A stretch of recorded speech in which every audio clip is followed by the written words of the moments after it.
캄보디아는 한국인 피해자들의 고통을 조롱하고 그들의 귀환을 거부했습니다.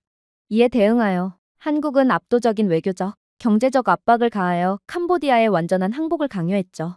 그러나 며칠 만에 푸놈펜은 약속을 어기고 전 세계 앞에서 체결한 바로 그 협정을 배신했습니다. 그리고 그 배신이 전환점이 되었죠. 그리고 이어진 것은 더 이상 외교가 아니라 역사가 움직이는 것이었습니다. 한국은 캄보디아뿐만 아니라 전 세계를 뒤흔들 충격적인 카드를 꺼내들었기 때문입니다. 안녕하세요. 저는 미국 CNN의 방콕 담당 수석 특파원 마이클 리드입니다. 저는 그동안 쿠데타, 홍수, 사이버 범죄에 대해 보도한 적은 있지만 이렇게나 공개적으로 오만과 악랄함을 보여준 나라는 처음 봤어요. 캄보디아 푸놈펜의 CCTV 클립 한 장으로 시작되었습니다. 좁은 골목을 맨발로 질주하는 한 한국 학생이 경찰, 제발 도와주세요. 라고 외치며 어디론가로 도망가더군요. 그러나 캄보디아 경찰관 2명은 그를 보고 고개를 돌려 웃었습니다.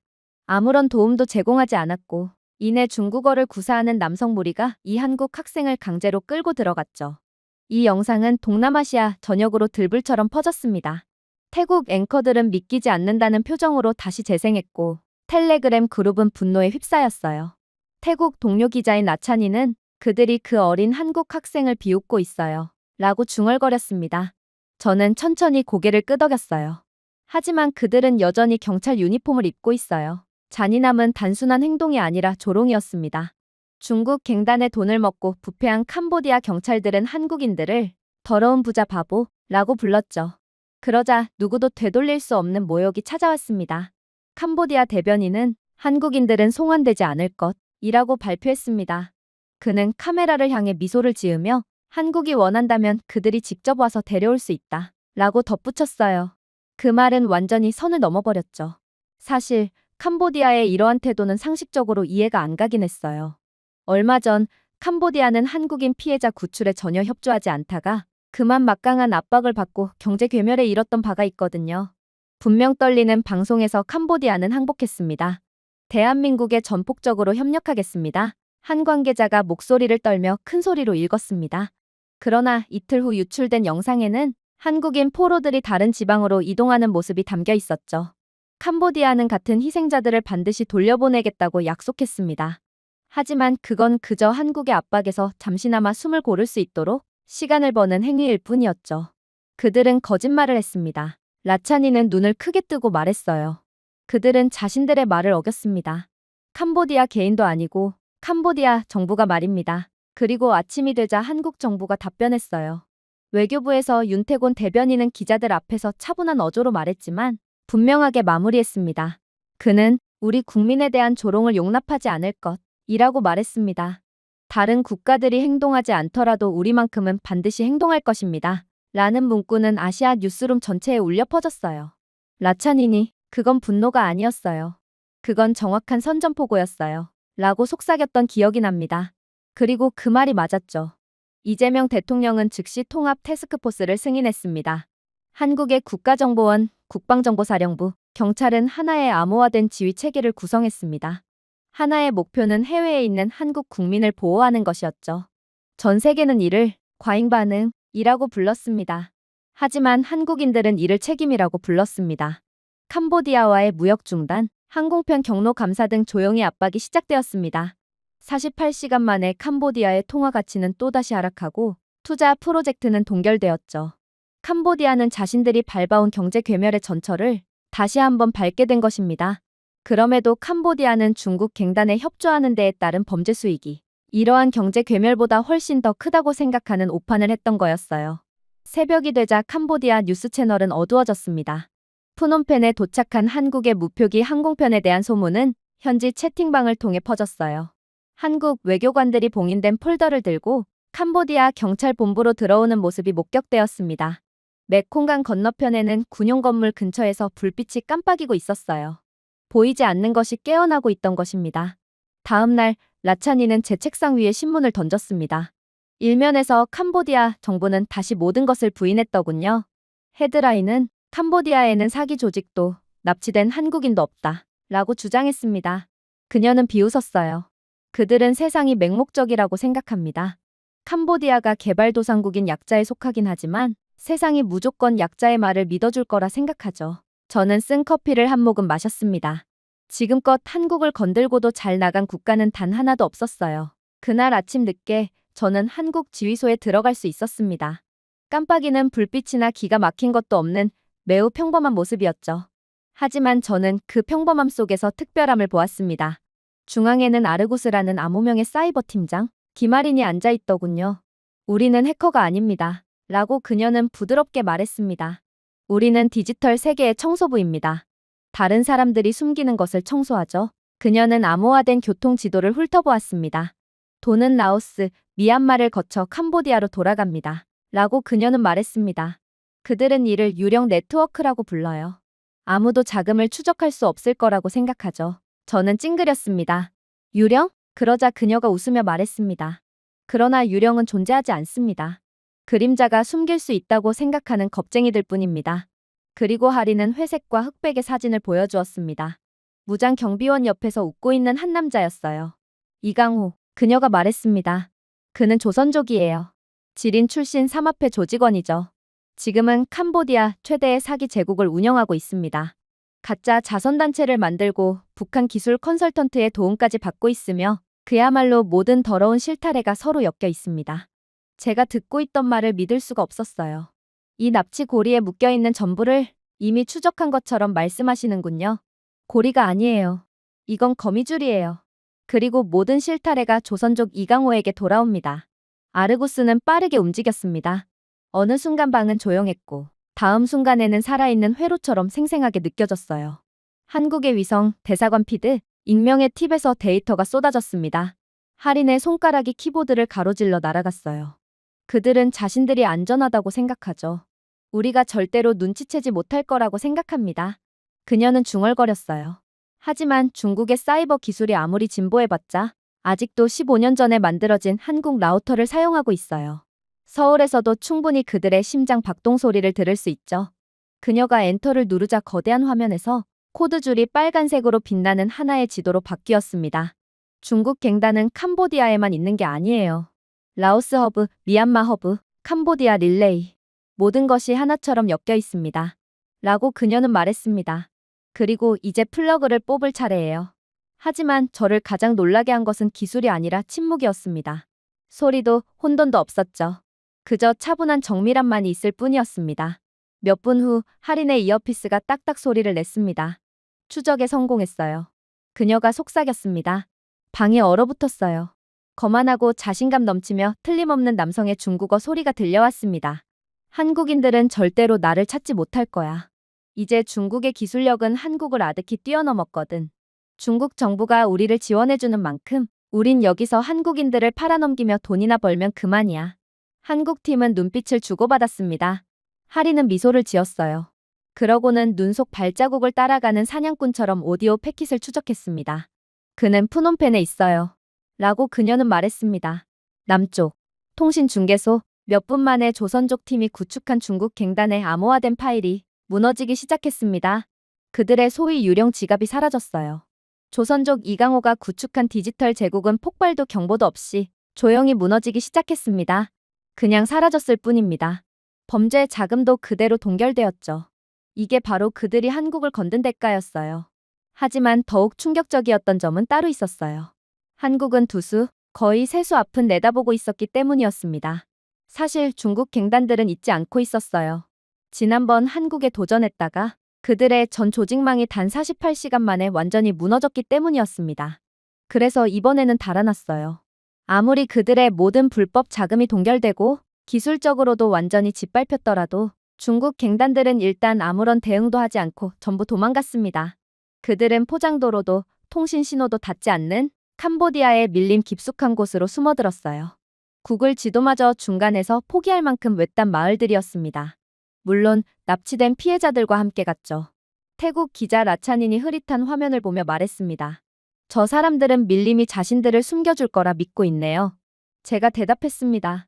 위에 떠있는 위성의 절반이 누가 만든 건지부터 확인했어야죠. 수천 킬로미터 떨어진 대전, 그곳에서 한국의 엔지니어 이다성 박사가 수많은 데이터 스트림이 흐르는 콘솔 앞에 서 있었습니다.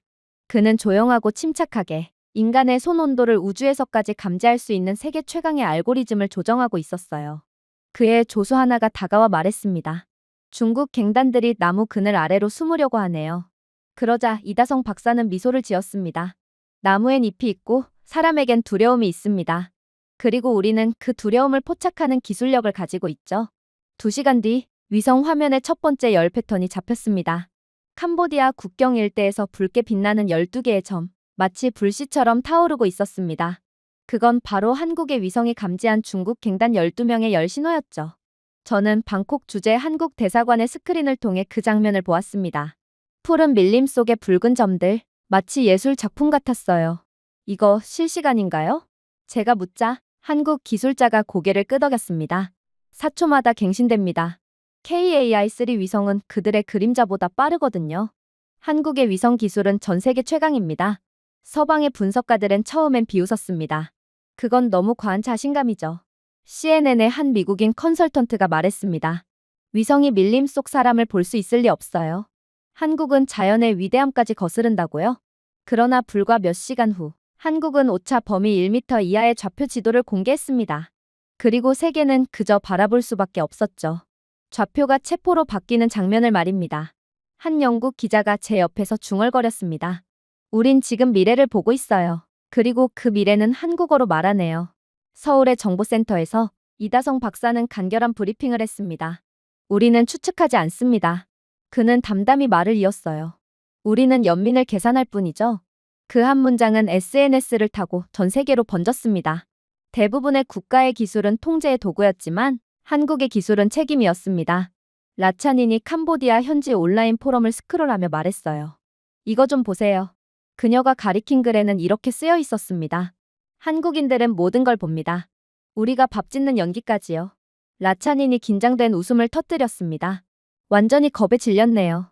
중국 갱단들 그리고 그들에게 돈을 받아먹는 부패한 캄보디아 인사들까지 전부요. 저는 고개를 끄덕였습니다. 그래야죠. 이제 처음으로 보이지 않던 것들이 보이기 시작했으니까요. 한국이 최초로 이 기술을 개발했고 드디어 공개하는군요. 그날 오후 서울은 캄보디아 전역에서 추가적으로 12곳의 인질 수용지를 공식 확인했습니다. 한국 구조팀들은 암호화된 채널을 통해 완벽히 동기화되어 움직였어요. 한국의 헬리콥터는 중국 갱단의 레이더 사각지대 바깥에서 떠 있었고 한국의 눈은 카메라가 아니라 우주에서 내려오는 적외선 신호였습니다. 한국을 이길 수 있는 방법은 단연코 없어 보였죠. 제가 물었습니다. 구름 속인데 어떻게 볼 수 있는 거죠? 옆에 한국 장교가 미소를 지으며 답하더군요. 구름은 빛을 막지만 수학은 막지 못합니다. 이게 한국의 기술력의 비밀입니다. 한 위성 영상에서는 갱단들이 트럭을 싣고 허둥대는 모습이 포착되었어요. 그들은 무전기로 소리쳤지만 통신은 이미 끊겨 있었습니다. 15분 전 한국의 아르구스 시스템이 그들의 주파수를 완전히 차단했기 때문이었습니다. 화면 속에서 한국인 특수부대 팀원의 목소리가 들렸어요. 목표 확보. 부수 피해 없음. 방안이 조용해졌습니다. 작전은 빠르고 정교하며 완벽했어요. 방송이 끝난 뒤 한 유럽방위 분석가가 말했습니다. 이런 수준의 협동이라니 현실 같지 않군요. 제가 웃으며 정정했습니다. 비현실적인 게 아닙니다. 한국적인 거죠. 그는 쓴 웃음을 지으며 고개를 끄덕였습니다. 잠시 후 인질 전원이 안전하다는 보고가 들어왔습니다. 라차닌이 저를 향해 물었어요. 도대체 한국은 어떻게 이런 걸 계속 개발해내는 걸까요? 제가 잠시 생각하다가 대답했습니다. 아마 그들은 기술을 힘으로 보지 않기 때문인 것 같아요. 그들에게 기술은 의무입니다. 국민을 지킬 의무 말이에요. 그리고 남을 위해 만드는 기술은 돈을 위해 만드는 기술보다 훨씬 지능적일 수밖에 없죠. 그날 밤 한국의 통제센터는 한 장의 이미지를 공개했습니다.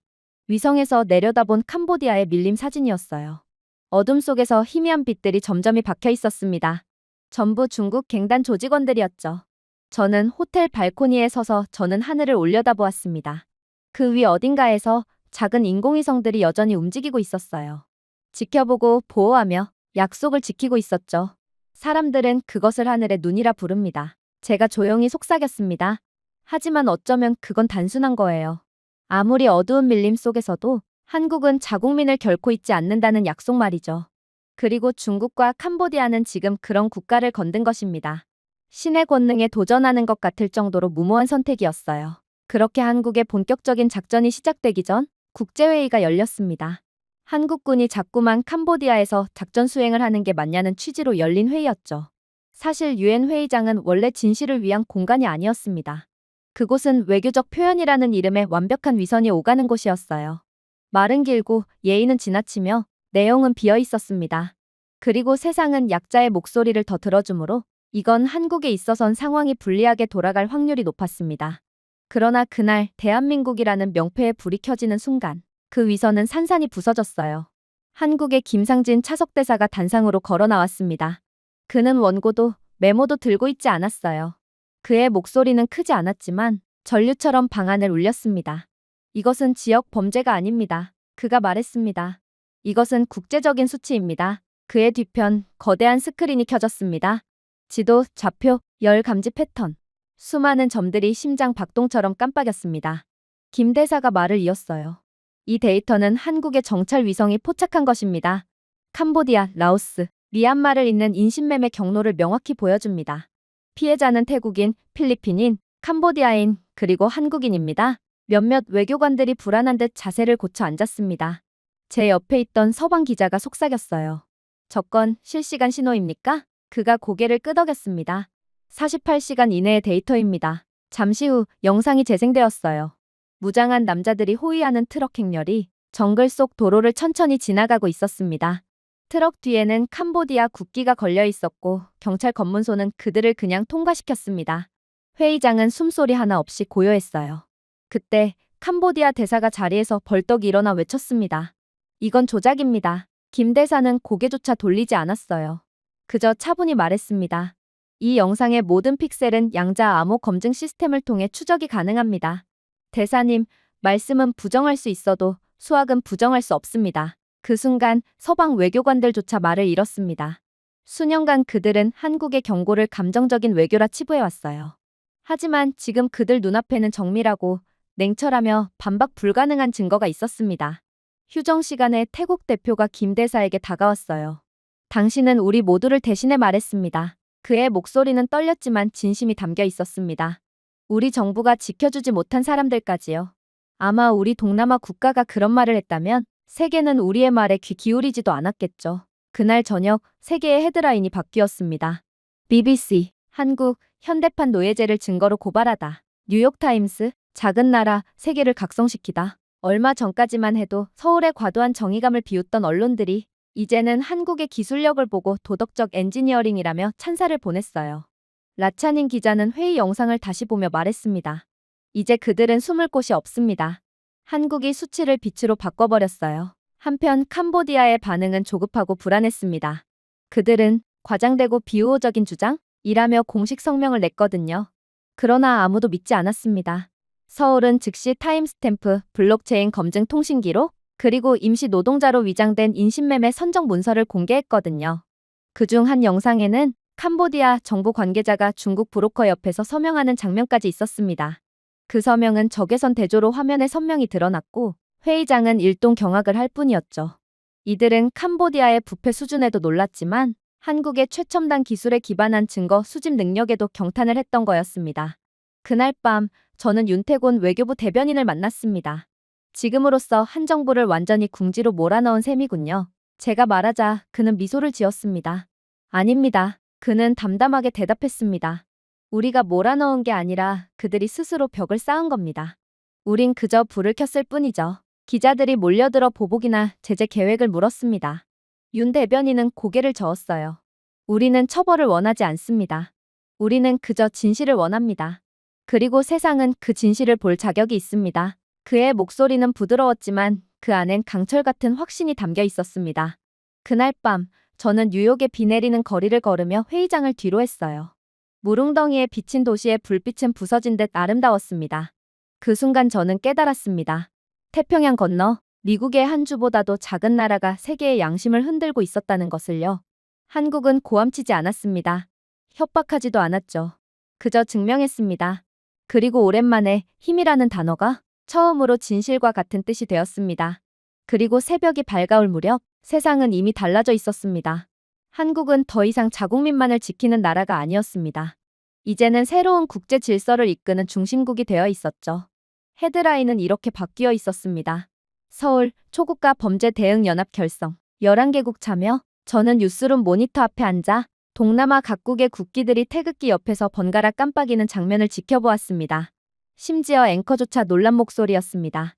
아시아 민주국가가 주도하는 첫 범죄 공동 대응체입니다. 잠시 말을 멈춘 뒤 덧붙였어요. 그리고 그건 미국이 아니라 한국입니다. 아세안 공동 안보통제센터 내부 김아린 분석관과 박세준 요원이 나란히 앉아 있었습니다. 그들의 화면은 5개의 수도를 하나로 연결했어요. 방콕, 하노이, 비엔티안, 마닐라, 그리고 도하였죠. 모두 범죄를 척결하겠다는 의지로 하나의 데이터 공유망에 묶인 셈이었습니다. 세준이 빠르게 코드를 입력하며 말했습니다. 마치 5개의 심장을 하나의 맥박으로 묶는 느낌이네요. 할인이 미소를 지었습니다. 그렇다면 모두 같은 리듬으로 뛰길 바라야죠. 전면 스크린의 붉은 불빛이 점점이 깜빡였습니다. 4개의 주요 거점이 경고등처럼 반짝이고 있었어요. 할인이 차분히 보고했습니다. 주요 허브 위치 확인. 캄보디아 시아누크빌, 미얀마 мя와디, 필리핀 반반, 동티모르 오크벤. 그녀가 지도를 확대하며 연결선을 표시했습니다. 그랬습니다. 캄보디아 내 중국 갱단은 이제 주변부의 동남아 국가들로 흩어지며 한국을 피해 자신들의 범죄망을 다각화했던 거였어요. 이건 이제 단순한 지역 범죄가 아닙니다.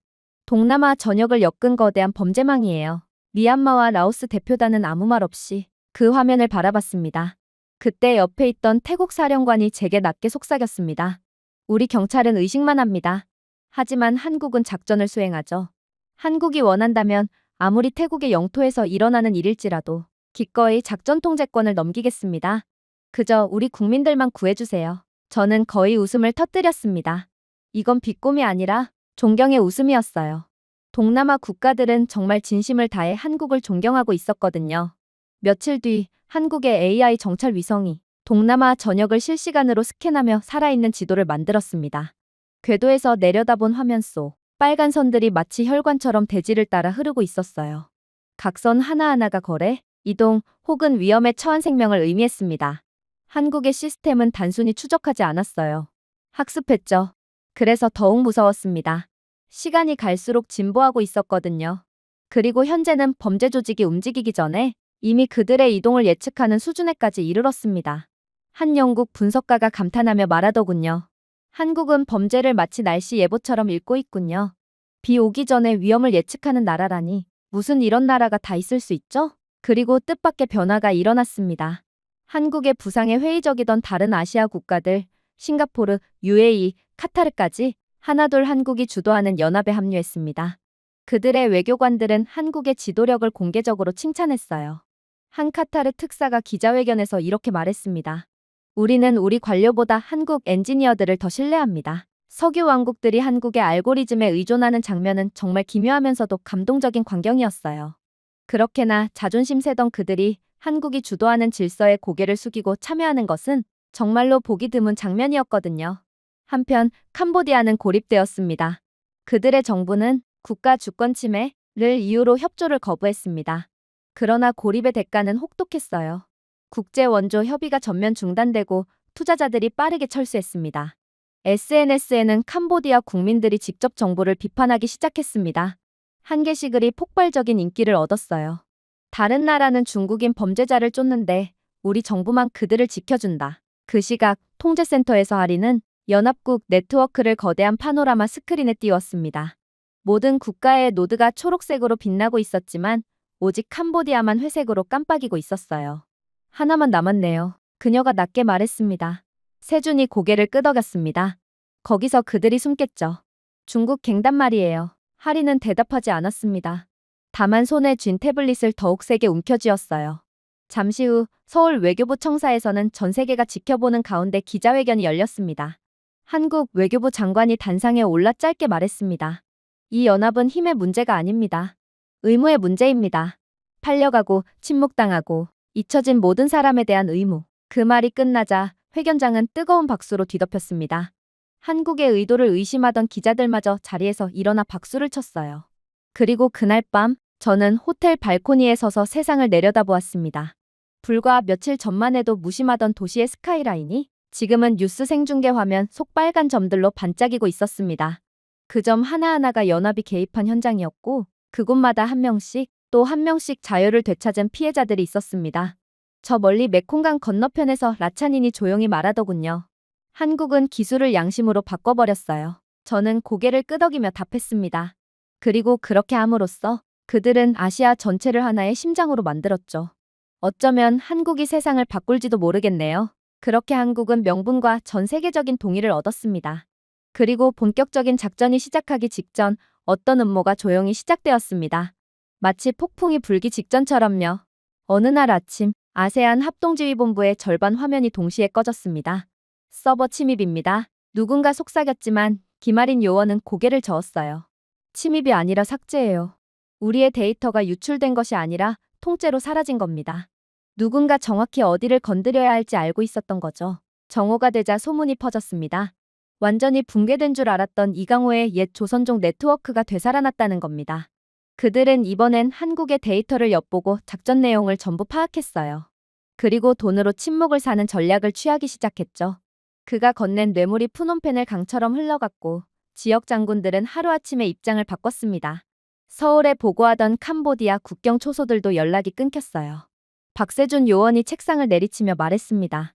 중국이 또 뇌물로 사람을 사네요. 하리는 한숨을 내쉬었습니다. 돈은 하루를 사죠.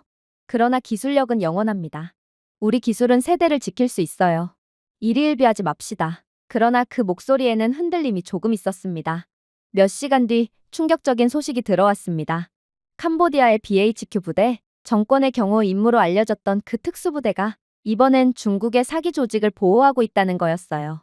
현지 언론은 그들이 범죄 조직을 호위하며 트럭 행렬을 이끌고 가는 장면을 보도했습니다.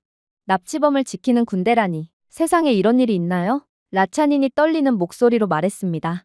저는 아무 말도 하지 못했습니다. 그 질문은 공기 중에 그대로 맴돌았어요. 그러나 한국에 대한 전 세계의 믿음과 지지는 변함이 없었어요. 태국의 한 군사방송은 생방송에서 웃으며 말했습니다. 캄보디아의 BHQ가 한국의 707 특수부대와 맞붙는다면요? 1시간 안에 끝날 겁니다. 그 말은 농담처럼 들렸지만 댓글창은 순식간에 불탔어요. BHQ가 코리안 BBQ로 조리되겠군. 농담이었지만 그 속에는 공포가 섞여 있었습니다. 방콕 현장 기지의 분위기는 한껏 팽팽했어요. 한국 구조팀과 캄보디아 장교들이 같은 방 안에 있었지만 서로의 숨소리마저 의식했습니다. 캄보디아 군대는 도움을 준다는 핑계로 한국 구조팀 공간에서 그들을 감시하며 은근한 기싸움을 걸어왔거든요. 여기서 이만 빠지는 게 좋을 텐데요. 험한 일 보고 싶지 않으면 말이죠. 한 캄보디아 장교가 말했습니다. 그러자 한국 요원이 조용히 대답했습니다. 한국인이 피 흘리는 곳이라면 거기가 바로 우리의 구역입니다. 공기가 얼어붙었습니다.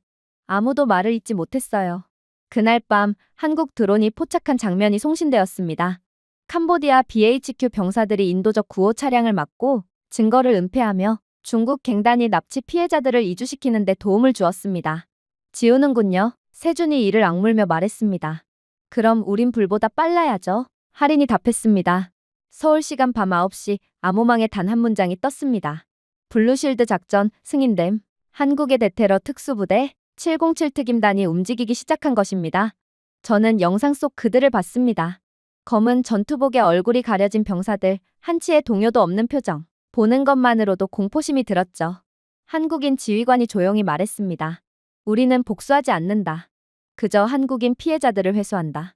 가능한 한 아무도 죽이지 마라. 그의 목소리는 차분했지만 그 차분함이 오히려 공포스러웠습니다. 우린 사냥꾼이 아니다. 그저 빚을 회수하러 갈 뿐이다. 서울 외교부의 윤태곤 대변인은 조용히 말했습니다. 세계는 우리를 공격적이라 부르겠죠. 하지만 국민을 지키는 건 공격이 아니라 의무입니다. 태국 방송의 앵커는 생방송 중 속삭였습니다. 드디어 707이 움직이기 시작했습니다. 이제 세계는 한국이 같은 싸움을 2번 하지 않는 이유를 보게 될 겁니다. 자정, 오산기지에서 수송기가 이륙했어요. 레이더에 잡히지 않았고 행선지는 표시되지 않았습니다. 이게 전쟁이 될까요? 라차닌이 물었습니다. 아니요, 제가 말했습니다. 전쟁은 폐허를 남기죠.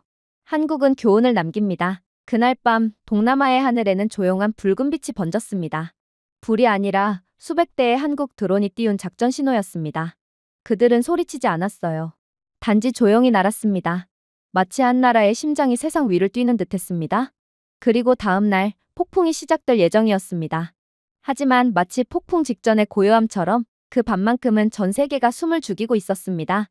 작전은 한국군이 도착하는 대로 시작되었습니다. 시아누크빌 위로 내리는 비는 전선처럼 두껍고 묘하게 전기가 서려 있었어요. 정글 능선 위에서 바라본 그곳엔 희미한 빛들이 나무 사이를 따라 움직이고 있었습니다. 한국의 707 특수임무단, 완벽한 대형으로 조용히 침투 중이었습니다. 소리도 명령도 불필요한 말도 없었습니다. 오직 숨소리만 들렸어요. 대원들의 헬멧에는 푸른 링이 은은히 빛나고 있었죠. 한국이 자체 기술력으로 개발한 크로노스 AI 헬멧, 실시간 위성 오버레이를 표시하는 한국의 첨단 전장 시스템이었습니다. 한국은 이 헬멧을 이용해서 벽을 통과해 사람을 본대요. 아래쪽에서 캄보디아 경비병이 겁먹은 듯 속삭였습니다. 옆에 동료가 침을 삼키며 말했습니다. 그 사람들은 눈이 아니라 헬멧이 본다더군요.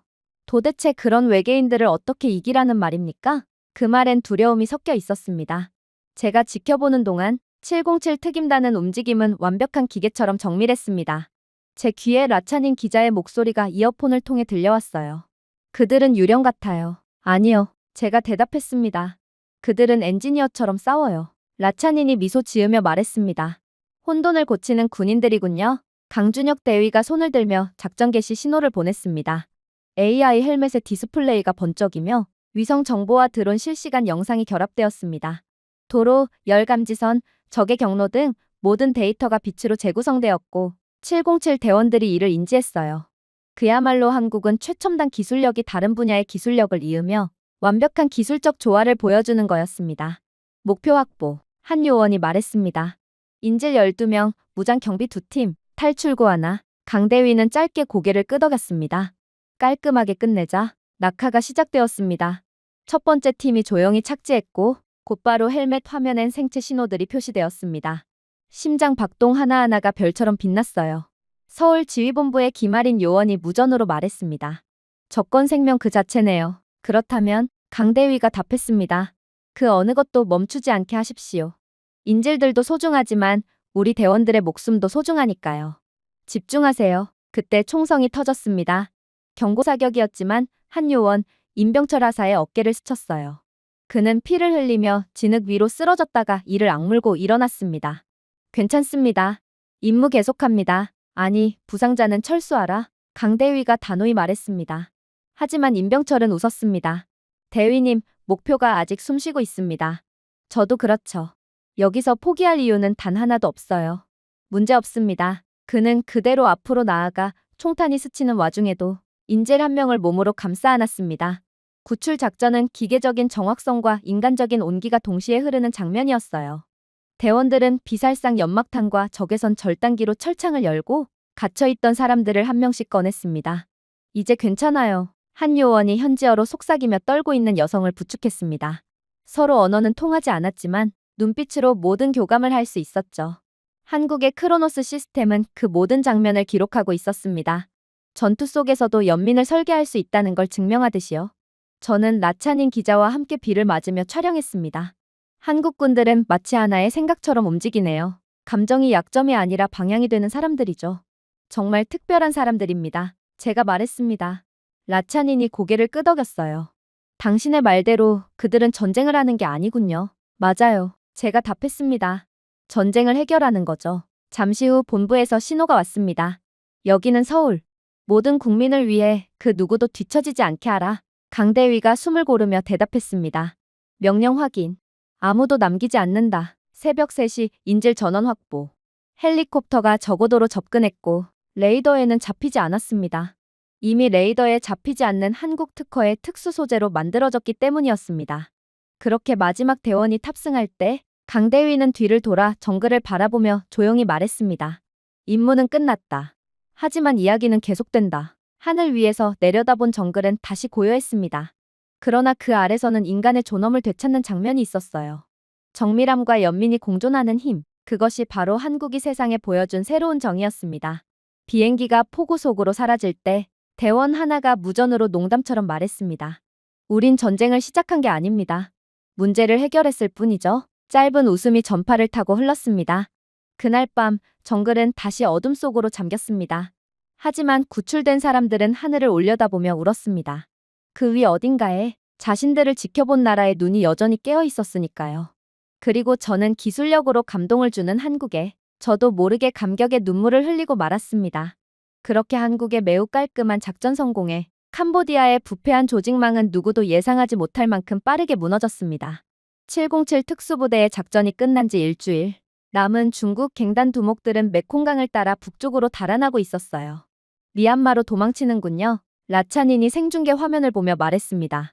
또다시 정글에 숨어들면 살 수 있다고 생각하나 봐요. 제가 고개를 저었습니다. 이젠 정글도 한국의 눈을 피할 수 없습니다. 그리고 그걸 한국이 이미 증명했는걸요?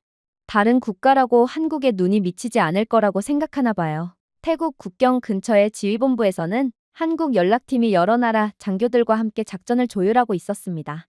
무전기에서는 5나라의 언어가 뒤섞여 울려 퍼졌어요.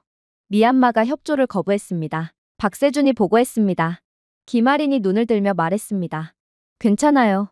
좌표를 그냥 보내세요. 그녀의 목소리는 차분하면서도 단호했습니다. 보면 이해할 겁니다. 우리가 뭘 준비했는지. 잠시 후 한국은 태국, 베트남, 미얀마 3나라 군대에 암호화된 데이터 패킷을 보냈습니다.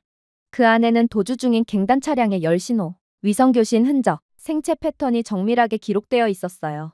한분석관이 낮은 목소리로 말했습니다. 한국이 3나라에 같은 눈을 준 겁니다. 그날 밤 한국의 드론들이 메콩강 위를 조용히 날았습니다. 하늘에서 내려다본 강물은 빛의 결로 반짝였고 열 감지 화면 속 붉은 점들이 물가를 따라 달리고 있었습니다. 목표 확인. 한국어 목소리가 들렸습니다. 대상 40명, 2열 대형. 북쪽으로 이동 중. 카메라가 확대되자 중국 갱단원들의 얼굴이 적외선에 선명하게 잡혔습니다. 세상에, 라차닌이 속삭였습니다. 빛이 그들을 쫓고 있어요. 1시간 뒤 태국 TV에서는 그 영상이 방송되었습니다. 자막에는 이렇게 적혀 있었습니다. 한국 정찰 정보, 3개국 합동 타격을 유도하다. 한분석관은 생방송에서 말했습니다. 한국은 3나라의 실시간 좌표를 제공합니다. 이런 수준의 협력은 전 세계 어디에도 없습니다. 아니, 그 어떤 나라도 이 정도의 기술력과 작전 능력을 가지고 있지는 않아요. 또 다른 패널이 덧붙였어요. 서울이 공조라고 말할 때 그건 동기화란 뜻입니다. 그리고 캄보디아는 이런 나라를 감히 거스른 거예요. 한편 미얀마 국경을 넘어 도망친 중국인 잔당들은 여전히 자신들이 안전하다고 믿었습니다. 그러나 그들은 몰랐습니다. 한국이 이미 그들의 위성전화 통화를 감청하고 있었다는 사실을 말이죠. 라오스로 가지 마. 거기에도 그들이 있어. 절박한 중국어 목소리가 위성 신호를 통해 들려왔습니다. 정말로 그랬습니다. 라오스 국경에는 한국이 설치한 생체 감지 센서와 위장 카메라가 이미 작동 중이었습니다. 그들의 모든 발자국과 숨결이 실시간으로 기록되고 있었죠. 새벽녘 마지막 차량 행렬이 화면에 포착되었습니다. 세 그룹으로 흩어졌습니다. 할인이 보고했습니다. 하나는 라오스, 하나는 베트남, 하나는 상류 쪽입니다. 그리고 제가 물었습니다. 그녀는 조용히 미소 지었습니다. 모두 포위 완료입니다. 몇 시간 후 각국으로부터 보고가 도착했어요. 체포 47명, 구출 22명, 사상자 0명. 한치의 오차도 없는 결과였습니다. 옆에서 지켜보던 태국 장교가 감탄한 듯 중얼거렸습니다. 이렇게 빠를 수가 있습니까? 하리는 눈을 떼지 않은 채 대답했어요. 우린 쫓지 않습니다. 계산할 뿐이죠. 이미 예측을 하고 있는데 그런 우리를 어떻게 피하겠어요? 해질 무렵 메콩강은 다시 고요했습니다. 한국의 추정망을 비웃던 그들은 더 이상 존재하지 않았어요. 그날 작전 영상이 아시아 전역으로 퍼졌습니다. 드론이 비추는 강 위의 붉은 점들, 그리고 마치 하나의 생명처럼 움직이는 연합군, 그리고 그 중심에는 한국이 있었죠. 한 평론가는 이렇게 말했습니다. 그건 군대가 아닙니다. 위성을 가진 양심이죠. 그날 밤 하리는 헤드셋을 벗고 마지막 보고서를 입력했습니다. 조선족 팀들이 구축한 웹이 닫히고 있습니다. 그녀가 조용히 말했습니다. 그들은 이제 어디로도 갈 수 없어요. 불법 자금도 더 이상 사용할 수 없게 되었거든요. 저는 그녀를 바라보다 서서히 꺼져가는 모니터 속 붉은 신호들을 봤습니다. 그동안 국경은 범죄자들의 방패였습니다. 하지만 그날 밤 그 선들은 사라졌습니다. 그리고 그 자리에 남은 것은 단 하나, 국경 너머의 국민까지 지켜내는 조용하지만 단단한 나라였습니다. 한국이었죠. 이제 중국 갱단들은 정말로 더 이상 숨을 곳이 없었습니다. 그래서 막다른 길에 다다른 그들은 충격적인 선택을 감행했죠. 그건 바로 아무도 가고 싶어 하지 않는 악명 높은 미얀마, 중국 국경 산맥으로 도망친 거였습니다. 현지인들은 그곳을 악마의 척추라고 불렀습니다. 칼날 같은 절벽과 독성 안개로 뒤덮인 인간이 살아남기 힘든 땅이었죠. 금속조차 부식될 정도의 공기, 신호가 휘어지는 험지.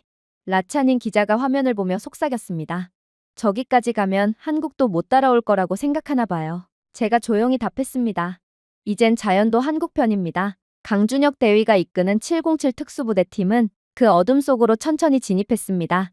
그들을 안내한 것은 새 한 마리만큼 작은 한국산 마이크로 드론이었어요. 공중에서 습도, 체온, 지형을 실시간으로 스캔하며 완벽한 3D 지도를 만들어냈습니다. 적의 순찰 간격 9초, 맹점은 30m마다 한 곳. 기술 장교 최은석 중위가 속삭였습니다. 강대위는 짧게 대답했습니다. 좋습니다. 오늘은 한국의 수학이 전진합니다. 무전기 너머로 들려오는 숨소리는 일정했습니다. 두려움도 동요도 없었습니다. 그들은 마치 혼돈 속에서 수술을 하는 의사들 같네요. 제가 말하자 라차닌이 고개를 끄덕였어요. 정확하고 감정이 흔들리지 않아요. 진짜 프로페셔널이에요. 새벽 2시 16분, 부대는 적의 경계선을 돌파했습니다. 경보음도 발자국 소리조차도 없었습니다. 열 감지기에는 30명의 무장 중국인 경비병이 포착되었습니다. 그들은 굶주린 인질들을 철제 벙커에 가둬두고 있었어요. 에코1 좌측 차단, 에코2 인질 확보. 최중위는 움직이는 패턴을 수학적으로 계산하며 중얼거렸습니다. 이건 전투가 아닙니다. 계산식입니다. 그때 정적을 찢는 총성이 들렸습니다. 발각됐습니다. 임병철 하사의 목소리가 들렸습니다. 총탄이 쏟아지는 와중에도 강대위는 침착했어요. 델타 진영으로 전환. 적의 시선을 내 쪽으로 돌려. 내가 미끼가 될 거야. 정글의 어둠 속에서 불빛이 번쩍이며 총알이 쏟아졌습니다. 그러나 한국 특수부대원들은 흔들리지 않았어요. 총탄 속에서도 그들은 마치 하나의 유기체처럼 움직였습니다. 폭발음이 벙커 안쪽에서 터졌습니다. 박상우 중사가 2명의 인질을 덮쳐 보호하며 몸으로 폭발을 막았습니다. 괜찮습니다. 아직 숨쉬고 있습니다. 강대위의 목소리가 차분하게 들렸습니다. 그럼 그 숨 끝까지 지키십시오. 박 중사는 희미하게 웃으며 대답했습니다. 명령 확인했습니다. 그는 끝내 자리를 떠나지 않았습니다. 모든 인질이 나올 때까지 말이죠. 벙커 안은 피와 기름 냄새로 가득했습니다. 플래시라이트 불빛에 갇혀있던 인질들이 눈을 비비며 떨고 있었어요. 한 여성이 울먹이며 말했습니다. 정말 우릴 찾으러 오신 건가요? 강대위는 헬멧을 벗고 얼굴에 진흙을 닦으며 고개를 끄덕였습니다. 한국인은 누구도 버리지 않습니다. 의무장교 섬이나 대위가 들어와 생존자들에게 은색 담요를 덮어주었어요. 안심하세요. 이제 집에 돌아갈 수 있어요. 그녀의 목소리는 부드럽고 따뜻했습니다. 드론은 하늘 위에서 그 장면을 기록하고 있었어요. 그것은 과시가 아닌 증거였습니다. 인간적인 정의가 아직 세상에 존재한다는 증거였죠. 새벽이 밝아오자 총성은 완전히 멎었습니다. 안개 낀 산맥 위로 햇살이 비추기 시작했습니다. 민간인 전원 확보, 사상자 없음. 최중위가 보고했습니다. 강대위는 고개를 끄덕였습니다. 우리 팀은요? 잠시 침묵이 흘렀습니다. 모니터에 한 개의 붉은 신호가 깜박였어요. 현장 본부에서 라차닌이 조용히 물었습니다. 누가 돌아오지 못했나요? 저는 대답하지 못했습니다. 인질들을 구축하는 과정에서 한 명의 특임단 대원 한 명이 희생되었거든요. 동료 대원을 위해, 그리고 인질로 잡혀있는 자국의 국민을 위해 몸을 사리지 않다가 그만 작전 중 순직을 해버린 것입니다. 화면 속에 구출된 인질들은 은색 담요에 쌓인 채 고개를 들고 떠오르는 햇살을 바라보는 모습을 보고 있었어요. 그 빛이 그들의 얼굴에 닿을 때 그건 단순한 구출이 아니라 귀환이었습니다. 이번 작전의 이름은 리턴 던이었습니다. 그리고 그 이름이 왜 붙었는지 저는 이제야 이해했어요. 세상의 가장 어두운 곳에서도 한국은 여전히 길을 잃은 사람들을 찾아내고 있었습니다. 그 빛은 총탄보다 강했고 침묵보다 따뜻했어요. 그리고 이제 모든 한국인 인질들을 구출한 지금 한국은 그 어느 때보다 강력한 반격을 준비하기 시작했어요. 한국이 캄보디아의 중국 범죄 조직을 완전히 소탕하기 전에 이미 또 다른 적이 숨어 있었어요. 바로 조선족 팀, 과거 한국에 대한 보복을 시도했던 바로 그 집단이었습니다. 그러나 이번엔 국외가 아니라 한국 내부에 숨어 있었어요. 그들은 평범한 사람들 틈에서 살아가며 가짜 취업센터를 운영하고 통역사를 사칭하고 서울 외곽산업지대의 그림자 속에서 불법 구금소까지 만들었습니다. 누구도 몰랐어요. 캄보디아에서 무너진 그 범죄 조직의 일부가 이미 한국 땅 안으로 들어와 있었다는 것을 말입니다. 조선족들은 혼란을 틈타 불법으로 한국에 체류하며 온갖 범죄들을 저지르고 있던 거였어요. 사건의 시작은 실종된 한 대학생의 휴대전화였습니다. 그의 기기가 단 8초 동안 인천의 한 폐공장에서 포착되었어요. 단 8초? 그러나 그것이면 충분했습니다. 한국의 사이버용 압센터는 VPN 여러 겹을 거쳐 신호를 역추적했고 그 끝에는 조선족 팀의 암호화 계정이 있었습니다. 저는 그 첫 보고를 들었을 때의 긴장감을 아직도 기억합니다. 그들은 캄보디아에 있지 않습니다. 분석관이 속삭였어요. 그들은 여기 있습니다. 한국 정부는 조용히 움직였습니다. 이 사실이 새어나가면 국민이 불안해집니다. 윤태곤 국정원장의 목소리는 낮고 단호했습니다. 그는 즉시 국정원, 사이버사령부, 서울지방경찰청이 참여하는 합동특수팀을 승인했어요. 작전명은 프로젝트 미러폴, 적이 썼던 기술을 그들에게 그대로 되돌려주는 작전이었습니다. 조선족들의 범죄는 상상 이상으로 잔혹했습니다. 해외 취업을 미끼로 한국인들을 유인해 불법 콜센터로 팔아넘겼습니다. 그곳에서 피해자들은 사기 전화의 한국어 화자로 강제 동원되었죠.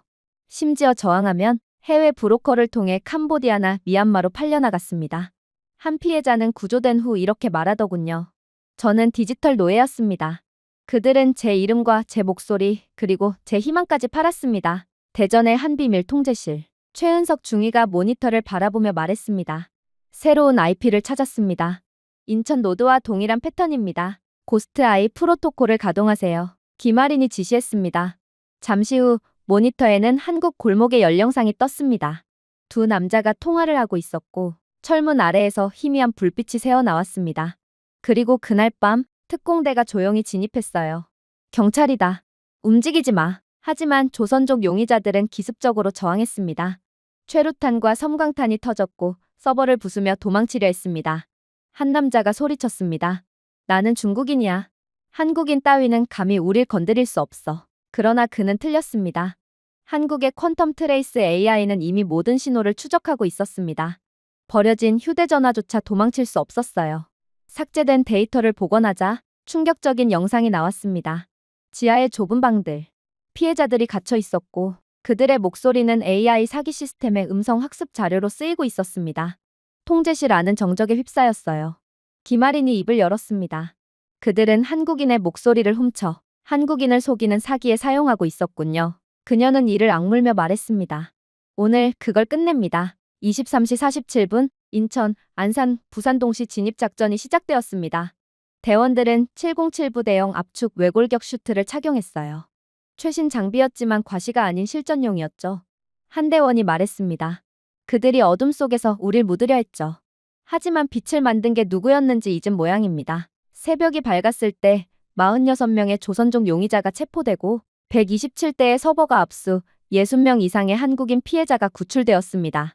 압수된 데이터에는 중국 본토 조직과의 직접 연결 증거도 있었습니다. 아이러니했어요. 그들은 복수를 하러 한국에 들어왔지만 결국 한국의 시스템에 의해 자기 자신들이 지워졌습니다. 저는 뉴스 속 마지막 장면을 잊지 못합니다. 한 조선족 용의자가 끌려 나오며 중얼거렸습니다. 한국은 그냥 빠른 IT 국가인 줄 알았는데 기자가 냉정하게 대답했습니다. 그 빠름이 어떤 의미인지 이제 아시겠죠? 그날 아침 윤태곤 원장이 기자회견을 열었습니다. 이제 우리 집안에는 아무도 숨어 있지 않습니다. 그것은 단순한 승리가 아니었습니다. 정의의 복원, 기술의 양심화, 그리고 인간의 존엄을 지켜낸 역사적 순간이었어요. 그날 밤 저는 서울의 불빛을 바라봤습니다. 그 빛은 말이 없었지만 분명히 전하고 있었습니다. 한국은 감시를 통제의 수단이 아니라 구원의 도구로 만들었고 지능을 무기로가 아닌 정의의 언어로 바꿔놓았다는 것을요. 그리고 중국 갱단을 돕던 조선족 팀이 완전히 박살나자 이제 전장은 본격적으로 한국이 주도하기 시작했어요. 마지막까지 살아남은 중국 갱단들은 부서진 채 자신들의 돈을 암호화 위장된 이름 뒤에 숨기려 했지만 그들은 더 이상 북한 및 조선족 사이버 부대원들의 도움을 받을 수 없었거든요. 그리고 한국은 이미 그러한 마지막 남은 불법 자금의 자취를 끝까지 추적하고 있었고 해외의 가짜 거래소, 암호화된 채널, 눈 감은 척하는 국가들까지 모두 한국의 눈을 피할 수 없었습니다. 서울 사이버사령부의 거대한 전산실에서 사이버 사령관 김아리는 수많은 데이터 스트림이 떠다니는 스크린 앞에 서 있었습니다. 그 빛의 점 하나하나가 타깃이었어요. 거래계좌, 암호화폐 지갑, 전부가 말이죠. 우리는 그들을 쫓는 게 아닙니다. 그녀가 헤드셋을 고쳤으며 말했습니다. 그들의 선택지를 지워버리는 거죠. 저는 취재 감시 구역에서 그 장면을 지켜보고 있었습니다. 방 안에는 키보드 탁건음과 서버의 낮은 진동음만 울리고 있었어요. 한국의 엔지니어들은 마치 수술실의 의사처럼 움직였습니다. 하데스 네트워크 가동 완료. 한 분석관이 보고했습니다. 6개국, 12개의 거래 노드 연결 확인. 김아린 사령관이 고개를 끄덕였습니다. 진행하세요. 몇 초 후 6개국에서 총 120개의 중국 불법 자금 암호화폐 지갑이 동시에 동결되었습니다. 화면이 붉게 깜박이며 수학적으로 정밀한 코드가 실행되었습니다. 4억 달러 상당의 몸값, 마약 자금, 무기 자금이 단 한 줄의 코드로 사라졌어요. 훔친 것이 아니라 삭제된 것입니다. 그 순간 전 세계의 암호화 채팅방이 패닉에 빠졌습니다. 통역된 중국어 메시지들이 스크린에 뜨기 시작했어요. 누가 공격하는 거야? 한국이야. 그들이 우리 체인 안에 들어왔어. 모두 꺼. 지금 당장. 김아린이 미소 지었습니다. 이미 늦었어. 새벽 2시 암시장의 서버들이 하나씩 끊겨 나가기 시작했습니다. 한국의 알고리즘이 유령 신호처럼 그들의 내부 시스템으로 침투했기 때문이었어요. 한 분석관이 숨죽이며 말했습니다. 이제 그들은 자기 자신을 공격하고 있습니다. 김아린은 차분하게 대답했습니다. 그게 바로 거울 논리의 아름다움이죠. 한국의 기술은 적진 깊숙이 침투하여 한복판에서 숨어버림으로써 적이 서로 싸우게 유도하거든요. 이번 작전에는 6개국이 참여했습니다. 태국, 베트남, 말레이시아, 필리핀, 라오스, 싱가포르였죠. 모두 서울을 중심으로 하나의 통합 시스템, 아르고 링크 아래에 연결되었습니다. 단순한 협력이 아니라 완벽한 지휘였습니다. 캄보디아에서는 상황이 더욱 처참했어요. 갱단을 감쌌던 부패한 장관들이 자신들의 계좌가 사라지는 것을 보고 절규했습니다. 우리 자금이 전부 사라졌어. 해외 계좌까지. 반대편에서 들려온 목소리는 냉정했습니다. 서울을 조롱하지 말았어야 했죠. 그 순간 한국의 엔지니어들이 코드 한 줄 한 줄로 범죄 제국을 무너뜨리는 모습은 전쟁이라기보다 혼돈 속에서 질서를 되찾는 우주의 법칙 같았습니다. 곧이어 2단계 명령, 금융봉쇄가 시작되었습니다. 서울에서 국가안보실장 윤태곤이 영상통신으로 등장했어요. 2단계 승인합니다. 그 한마디에 맞춰 위성망을 통한 아시아 전역의 은행 시스템이 동기화되었습니다. 잠시 후 관련된 모든 계좌가 전 세계 금융망에서 사라졌습니다. 경보음도 폭발도 없었어요. 그저 삭제만이 있었습니다. 국제시장의 그래프에서는 그것이 마치 연기가 사라지는 것처럼 보였습니다. 그리고 새벽이 밝자 국제금융감시기관이 공식 발표를 했습니다. 아시아 최대 규모의 중국계 사이버 범죄 조직이 완전히 붕괴되었습니다. 한국 정보당국은 모든 자금의 흐름을 추적했을 뿐 아니라 암시장 경제 자체를 무력화시켜버린 거였어요. 푸놈펜의 한 카페에서 중국 브로커가 노트북을 열었습니다. 화면에 메시지가 떴어요. 귀하의 접근은 대한민국 정부에 의해 영구적으로 종료되었습니다. 저는 조용히 화면을 바라보며 속삭였습니다. 공포가 총알보다 더 빨리 퍼지는 걸 봤습니다. 김아리는 헤드셋을 벗으며 말했어요. 작전 완료. 하데스 네트워크 연구 종료. 역사적인 순간의 무게가 방 안에 가득했습니다. 그리고 서울의 새벽 하늘이 서서히 밝아오고 있었죠. 그날 한국은 또 한 번 증명했습니다. 총이 아닌 정확함으로, 분노가 아닌 양심으로 세상을 정화할 수 있다는 것을 말이죠. 그리고 마침내 사이버 전쟁이 끝났을 때 많은 사람들은 한국이 이제 멈출 거라고 생각했습니다. 사실 한국은 중국 갱단들을 완전히 말살시켰거든요. 캄보디아의 부패한 인사들까지 전부 다 말이죠. 하지만 한국은 멈추지 않았습니다. 한국은 마지막 남은 히든카드가 있었기 때문이었습니다. 사실 그동안 한국은 캄보디아에 세계에서 가장 많은 인도적 지원을 제공한 나라였습니다. 매년 2억 2천만 달러, 캄보디아 학교, 식수 정화 시스템, 농업 지원, 의료 인프라 등 캄보디아의 수백만 명이 그 도움으로 살아가고 있었어요. 그리고 30년 만에 처음으로 서울은 그 모든 지원을 멈췄습니다. 반응은 즉각적이었습니다. 그날 밤 푸놈펜 무역부 청사에서는 두 장관이 고성을 질렀어요. 그들이 감히 이렇게 할 수 있습니까? 무역부 장관이 책상을 내리쳤습니다. 재무장관은 얼굴이 창백해진 채 대답했어요. 한국은 이미 그렇게 했습니다. 모든 계좌가 동결됐습니다. 모든 선적이 중단됐어요. 심지어 비료 수입마저 멈췄습니다. 캄보디아 밖의 거리는 이상하리만큼 조용했습니다. 그날 아침 캄보디아 리에라는 6% 폭락했고 해가 지기도 전에 환전소에서는 달러가 완전히 사라졌어요. 저는 방콕의 뉴스룸에서 첫 속보를 지켜봤습니다. 한국의 대 캄보디아 원조 중단, 공포 확산. 화면에는 캄보디아의 방직 공장들이 하나둘 멈춰서는 장면이 나왔습니다. 그 공장들은 한국이 지어준 전력망으로 운영되던 곳이었습니다. 노동자들이 도시락을 든 채 문 닫힌 공장 앞에 멍하니 서 있었어요. 옆에 있던 한동남아 경제분석관이 중얼거렸습니다. 한국은 무기를 쓴 게 아닙니다. 그들은 기억을 사용했죠. 제가 물었습니다. 기억이요? 그는 씁쓸히 웃었습니다. 캄보디아에 누가 그들의 기반을 만들어줬는지 상기시킨 겁니다. 서울에서는 윤태곤 실장이 차분하게 기자회견을 열었습니다. 이것은 보복이 아닙니다. 우리는 분노가 아닌 원칙에 따라 행동합니다. 한국을 존중하지 않는 국가는 우리의 존중을 결코 받을 수 없습니다. 그의 목소리는 낮았지만 단단했어요. 한국은 소리치지 않았습니다. 그저 손을 걷어들였을 뿐이었어요. 결과는 외과 수술처럼 정밀했습니다. 48시간 만에 캄보디아의 연료 비축량이 27% 감소했습니다. 부산에서 보내던 정유 지원이 멈췄기 때문이었습니다. 시엠립에서는 한국 기업 장비가 멈추면서 건설이 중단됐어요. 3일째 되던 날, 세계주의 모바일 데이터가 끊겼습니다. 아예 인터넷조차 할 수 없게 된 거였죠. 그 통신망을 관리하던 엔지니어들이 모두 한국인이었기 때문에 캄보디아는 21세기의 인간이 마땅히 누려야 할 기본적인 인프라조차 누리지 못하게 되어버렸어요. 마치 구석기 시대로 회귀한 것 같은 느낌마저 자아냈죠. 의료 시스템도 순식간에 무너졌습니다. 한국이 제공하던 의약품이 캄보디아 필수 의약품의 70%를 차지하고 있었기 때문입니다. 캄보디아 병원들은 항생제를 배급제로 전환했어요. 정말 아이러니했습니다. 그들을 살려주던 시스템의 정밀함이 이제는 그 부재마저 치명적으로 만들고 있었거든요. 아세안 경제포럼에서 싱가포르의 한 경제학자가 말했습니다. 이것은 외과적 외교입니다. 한국은 파괴하지 않았습니다. 그저 전원을 뽑았을 뿐이죠. 이런 방식은 한국이 전 세계 최초로 실행했고 아마 이젠 모두가 한국의 방법을 따라하겠죠. 태국 기자 라차니는 생방송 중 저를 바라보며 속삭였습니다. 한국이 재채기하면 인도차이나가 흔들립니다. 그러나 이 수치와 통계 뒤에는 인간의 이야기가 있었어요. 톨레삽 호수의 한 작은 어촌 마을, 그곳에는 한국이 세워준 정수기와 태양광 조명이 있었습니다. 그 불빛이 그 주에 꺼졌습니다. 한 노어부가 기자에게 말하더군요. 우리에겐 우리 정부가 아니라 한국이 빛을 주었어요.